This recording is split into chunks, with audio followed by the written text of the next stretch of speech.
As you can all see, this is the elusive tree in its natural habitat.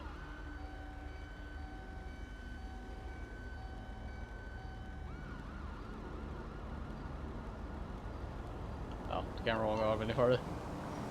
That's a tall tree. Anywho, welcome back. It's been, or actually tomorrow, it'll be a full 9 weeks since my last drifting video. So today I figured we'd do another all-wheel drive car because before this video, I figured out a glitch that might let me drift these. Now it's not very. It has some inconsistencies, and sometimes it doesn't work. Kind of a pain to do. Kind of eliminates the regular driving, and this is using an existing glitch. So first, I just want to show you guys how this car would drift normally, which honestly isn't too bad considering it's an all-wheel drive car. It does just kind of slide it sideways.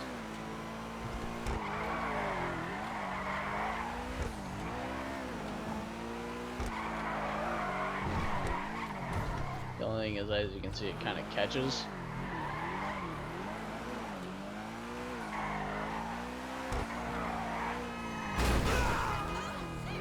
And bear with me because I have not played GTA in 9 months, besides the past 2 hours. But yeah, so not too bad all in itself, but we're gonna do the speed glitch where I don't know if that was a telephone pole. A telephone pole? What am I saying? I don't know if that was a telephone or the fire alarm going off. It sounded like the fire alarm at a fire station. So you pop 2 front tires, like you flatten them, then you gotta wait until the game decides to pop them.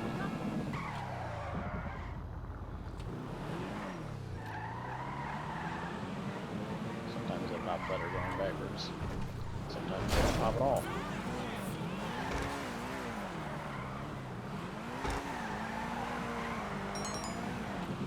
Just pop the tires, man, come on!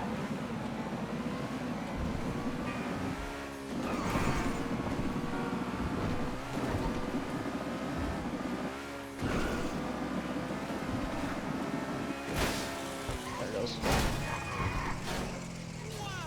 Okay, so to do the glitch normally, right?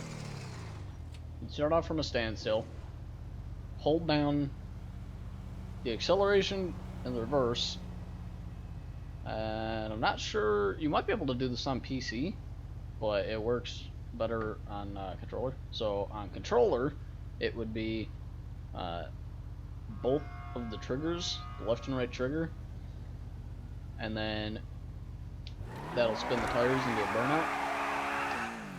And then you release the left trigger, so you release the brake. It goes forward, and before it shifts into second, or just before it upshifts, you push back down the brake, and it locks up the front tires, keeps the car in whatever, first gear, second gear, something like that, and it uses the acceleration from that to accelerate the car into the vehicle's top speed itself. Because the last gear, so say this one has 6 gears, so this is so 5th gear, right? The acceleration in 5th gear versus the top speed, it doesn't have enough acceleration to get to the top speed. So you're using 1st gear's acceleration to get to that top speed. That's why the car goes so fast. On keyboard, it would be W and S, pressing hold those two, release S, and then before it upshifts, push S down again. But you're holding W and S. I guess you could rock your middle finger on those so you can still turn. But depending on what keyboard you have, some keyboards limit how many buttons in a certain area you can press. Press? Yeah, that's the word. Press. Bruh. These NPCs, man. Okay, so.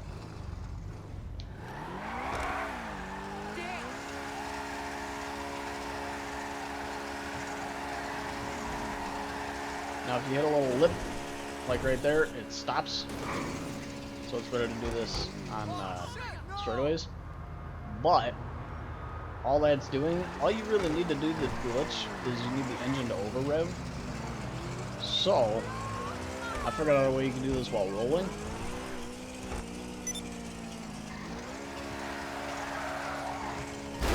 Kinda like that, except not really, because that was horrible.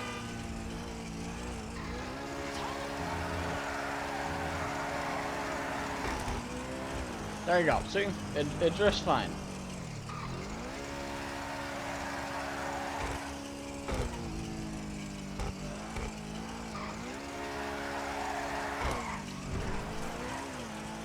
The only thing is you can't do it at higher speeds, because it's too high of a gear, it won't kick in.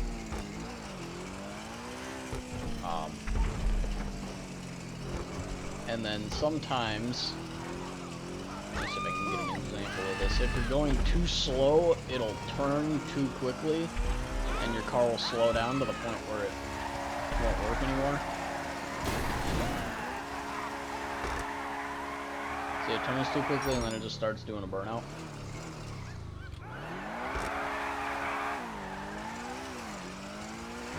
So like right there, it didn't do it, because it upshifted before I pressed in the trigger again. But yeah, that's how you drift an all-wheel drive car.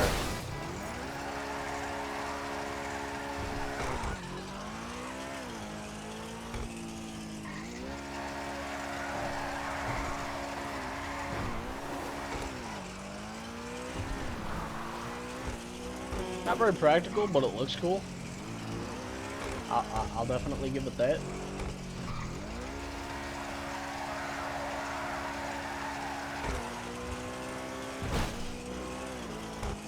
The turning sucks with the front tires popped, but if you're being chased by somebody, just slow down, do the glitch, and then you can go way faster than they can. And I forget what car it was, but there was one car that could beat this in a straight line. I think this one goes slightly faster. If I'm not mistaken, it was the Entity XF. So one of the first, the ones that were released with the game itself. No DLCs required, even though they're free and you can't really play them without them. But the Entity XF, it's faster off the line. But I think this one has, I don't know, I think the top speed for this one is like 1 or 2 miles an hour faster.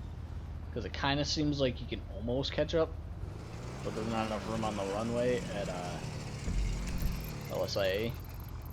So like this way, there's not enough room, or no, we did it this way. There's not quite enough room to catch up.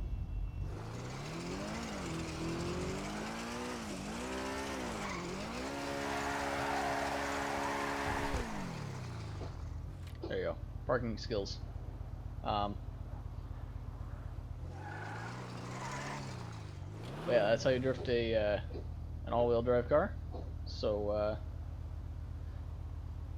now that we're missing a headlight or so, that'll be it for this one, and I'll see you in the next one. Peace.